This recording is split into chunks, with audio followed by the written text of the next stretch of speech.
You think you could just walk in here and play dress up? Harlan's boots echo as he approaches. The man at the desk doesn't flinch. He's calm, hands visible, eyes steady.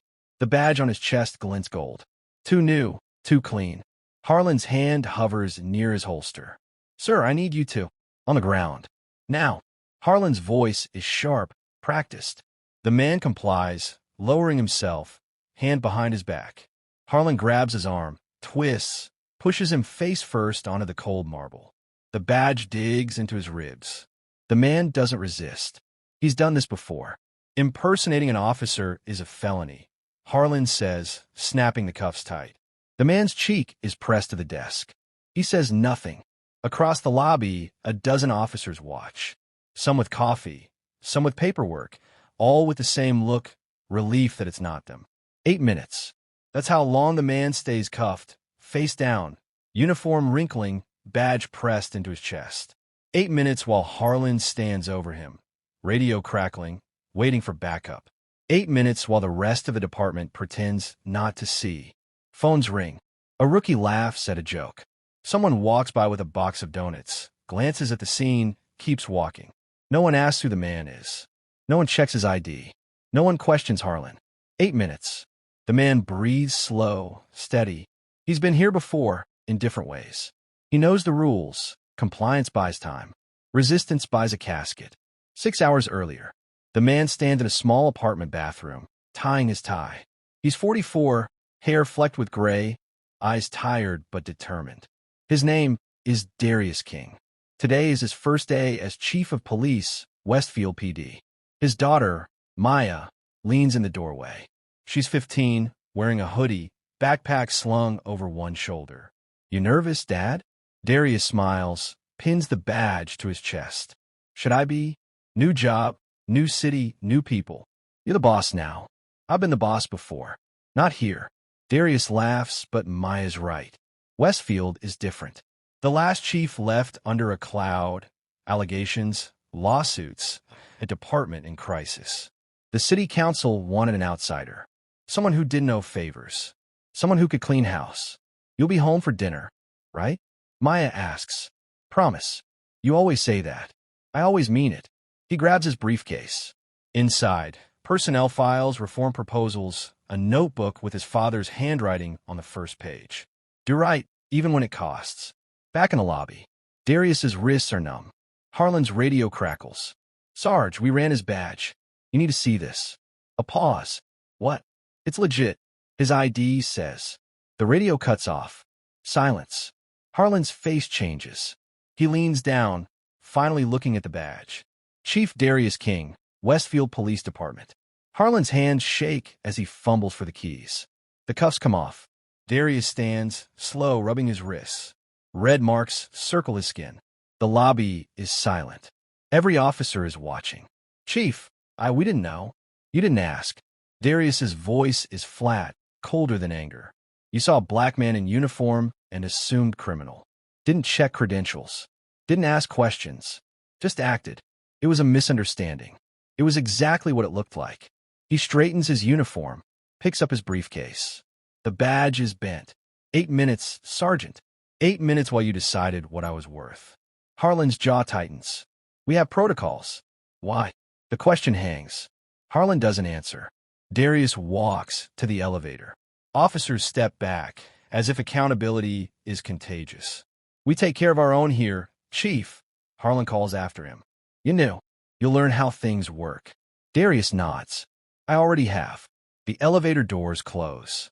Darius exhales, long and controlled. His wrists throb. His chest aches. But none of that matters. What matters is what just happened. 8 minutes told him everything he needs to know. Not isolated incidents. A culture. A system. The elevator opens on the second floor. Darius walks to his new office. The door has his name on it. Inside, a desk, a window, a stack of files. On top, a note. Welcome to Westfield. Looking forward to working with you. Detective Sarah Lynn, Internal Affairs. Darius sits, opens his briefcase, takes out his notebook. The inscription. Do right, even when it costs. It's costing already. His phone buzzes. Maya. How's the first day? He could lie. Instead, Complicated. Tell you tonight. He looks out the window. In the parking lot, Harlan is talking to 3 officers. They're watching the building. Watching his window, Darius recognizes the look. People who just realize the rules might change, and they don't like it. The door opens. A woman steps in. Mid-30s, detective badge, tired eyes. Chief King? Sarah Lynn. Darius stands, shakes her hand. You left the note. I did. I heard what happened. I'm sorry. Don't be. Just tell me. Harlan always like that? Sarah's face stays neutral. You should see his file. She slides a folder across the desk. 12 formal complaints. Excessive force, racial profiling, intimidation. All marked not sustained. Darius looks up. How is that possible? The union protects everyone. Doesn't matter what you did. They'd bury it. I've been trying to investigate for 2 years. Got nowhere. Why? Previous chief was part of the problem. Every complaint I flagged got closed. Every witness got intimidated. Every file got lost. She leans forward. You want to know why Harlan felt comfortable doing what he did? Because he's done it before, and nothing ever happened. Darius closes the folder. Looks at Sarah. She's tired. Battle-worn. The kind of tired that comes from fighting alone. Not anymore, he says. Sarah's expression doesn't change, but something shifts in her eyes. Hope. Small, fragile, but there. What do you need from me? She asks. Everything. Every complaint, every file, every name. That's going to make you very unpopular. I didn't come here to be popular. Outside, Harlan is still watching. But Darius isn't backing down. Stay with me, because what happens next will change everything. The video goes live at 11:30 a.m. Luis Ortega, city maintenance, was mopping the lobby when it happened. He saw Sergeant Harlan slam Darius King into the desk, saw the handcuffs, saw the humiliation. He pulled out his phone and caught the last 3 minutes. His caption, they just handcuffed someone at the police station. Update, they handcuffed the new chief. By noon, 80,000 views. By 1 o'clock, every local news station. By 2 o'clock, it's trending nationally. Darius sits in his office, phone buzzing with texts, emails, voicemails. He ignores them all. Instead, he reads files. Detective Sarah Lynn brings more. Officers with complaint histories, patterns of behavior, use of force incidents never properly investigated. Officer Brian Tate, 7 complaints. Illegal searches, 1 from Angela Morris. Strip searched on the highway. Finding, sustained with counseling. Translation, verbal warning. Officer Ray Delgado, 5 complaints, all from Black and Latino residents. All dismissed as unfounded. Officer Dexter Shaw, for complaints. Most recent, Jamal Price, teenager, beaten during a traffic stop. Fractured ribs. Emergency room. Shaw's report, combative suspect. Medical records, otherwise. Finding, not sustained. Darius closes the file. How many total? Sarah leans against the desk. 46 complaints in 3 years. 14 officers. 2 got real discipline. She sighs. The union buries them. IA investigates, barely. Union claims due process violations. Investigation stalls. Witnesses stop cooperating. Case closed. And you fought this for 2 years. Got isolated. My car keyed. My son harassed at school. The message was clear. Darius's jaw tightens. That ends today. A knock. An officer sticks his head in. Mayor's on line 1. Urgent. Darius picks up. Chief, the video is everywhere. Press conference in 30 minutes. What's your plan? Do my job. The union is calling this a misunderstanding. They're controlling the narrative. What are you doing about it? Full internal affairs investigation. Starting with Harlan. Reviewing every complaint from the past 3 years. You understand what you're starting? Yes. The union will fight. Half the department will hate you. This gets ugly. It's already ugly. I'm making it visible. I'll back you publicly, but you better be right. I am. The press conference starts at 2:15. Mayor Carter at a podium. This morning, an incident occurred involving Chief Darius King. We take this seriously. Chief King has our full support as he conducts a thorough review. Will Harlan face discipline? That's under investigation. Does the chief plan to continue? He has this administration's full confidence. At 2:30, Union President Frank Russo steps up, surrounded by officers. Our officers acted appropriately. Sergeant Harlan encountered an unidentified individual in a secure area. He followed protocols. When credentials were verified, the individual was immediately released. The video shows excessive force. The video shows 3 minutes of a complex situation. Sergeant Harlan is a decorated veteran. This rush to judgment is irresponsible. It undermines officers' safety and morale. What about the chief's allegations? What allegations? Chief King hasn't made formal allegations. He experienced an unfortunate misunderstanding. We've reached out to apologize. Russo leans in. The Westfield Police Officers Association stands behind our officers. We protect those who protect this community. Darius turns off the TV. His phone rings. Unknown number. Chief King. My name is Gloria Evans. My son was killed by Westfield Police 6 years ago. Unarmed. Officer was cleared. I'm not calling for sympathy. I'm calling because 300 of us are gathering outside City Hall tonight. You need to know you're not alone. Darius grips the phone tighter. Thank you. She hangs up. At 6 o'clock, 300 people stand outside City Hall. Signs. Your chief, their target. 46 complaints, 0 justice. No chanting, no shouting. Just presence. Bodies demanding to be seen. Darius watches the news coverage. Maya texts. Dad, you're on every channel. Are you safe? He types. I'm fine. Home soon. But he's not sure that's true. His office door is still open. Through the window, he sees the parking lot empty now. Harlan is gone, but the battle lines are drawn. 300 people outside City Hall believe in him. A police union with unlimited resources wants him gone. And somewhere in this building, officers are making a choice: adapt or resist. Darius closes his laptop, grabs his briefcase. It's time to go home. Time to explain to Maya why his first day made national news. But tomorrow he goes to war. Day 2, 10 a.m. City Council chambers. Darius stands before 7 council members. Right hand raised, left on a Bible. The room is packed. Media in back. Community members filling every seat. Harlan sits 3 rows from the front, arms crossed. Mayor Carter administers the oath. Do you solemnly swear to uphold the Constitution and laws of this state? I do. To serve Westfield with integrity and accountability? I do. And to hold every officer, including yourself, to the highest standards? I do. The gavel falls. Darius King is officially chief. He steps to the microphone. No notes. Yesterday, I walked into Westfield Police Station for the first time. Within 3 minutes, I was handcuffed and treated as a threat. Not because I resisted, but because 2 officers saw a black man and assumed danger. Silence. Some asked if I would continue.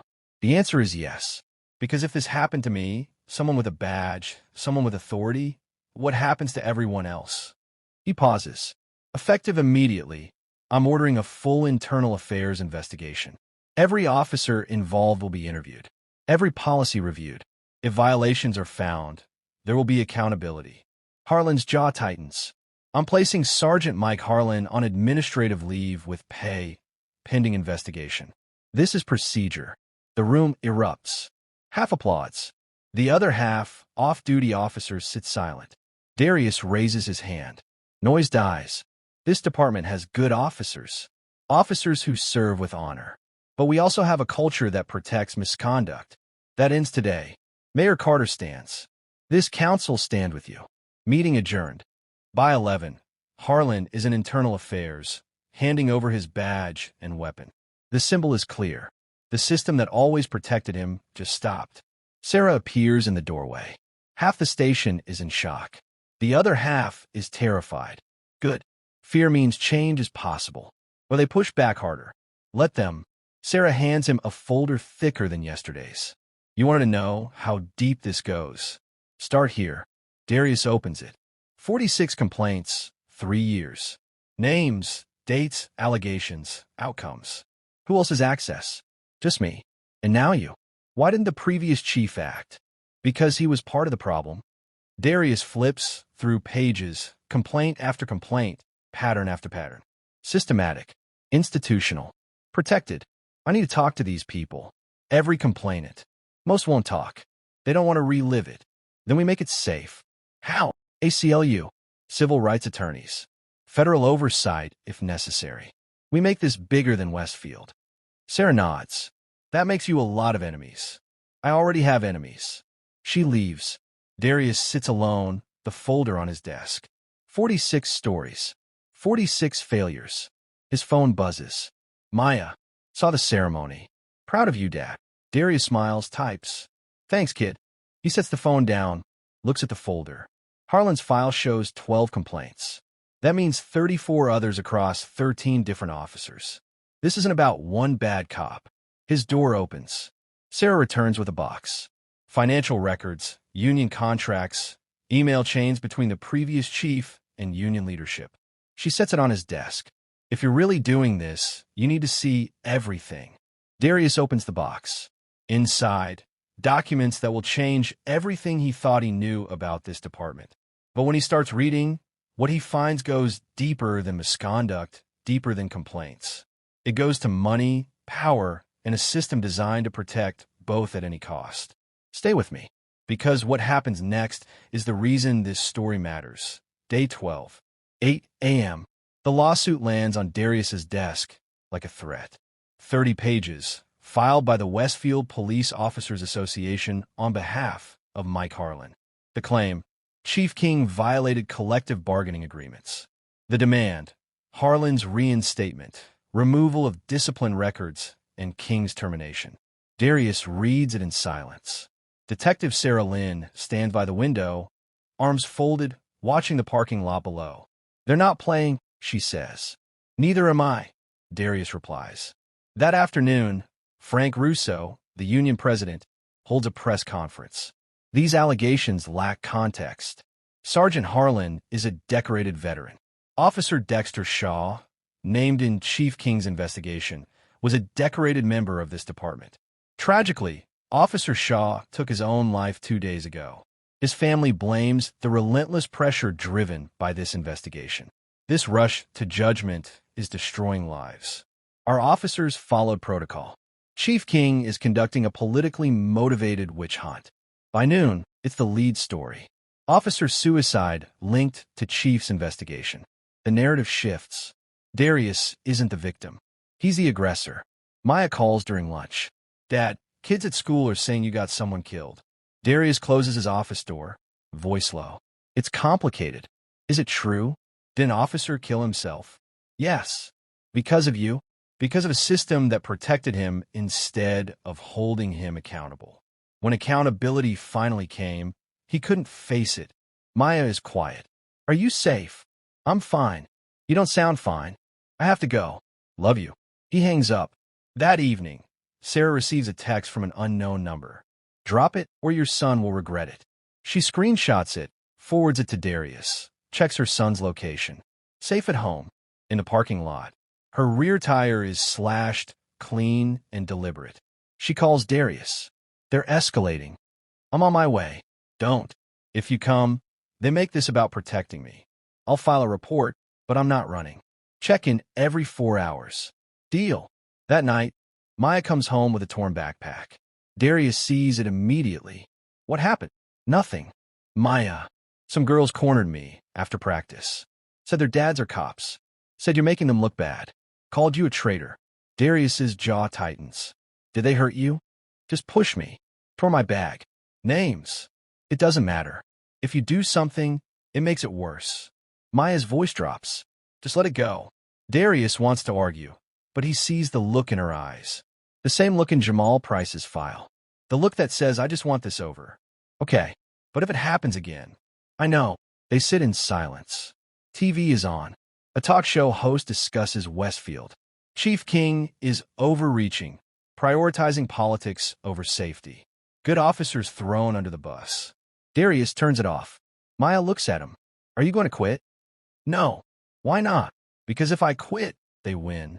And the next 46 people have no one. Maya nods, doesn't fully understand, but trusts her father. That night, Darius sits alone. 3 a.m. coffee cold, phone off. He thinks about Dexter Shaw, 28 dead, media blaming Darius, union blaming Darius. But Darius read Shaw's file. For complaints, 3 dismissed, 1 sustained with counseling. Shaw wasn't a monster. He was a product of a system that taught him consequences didn't exist.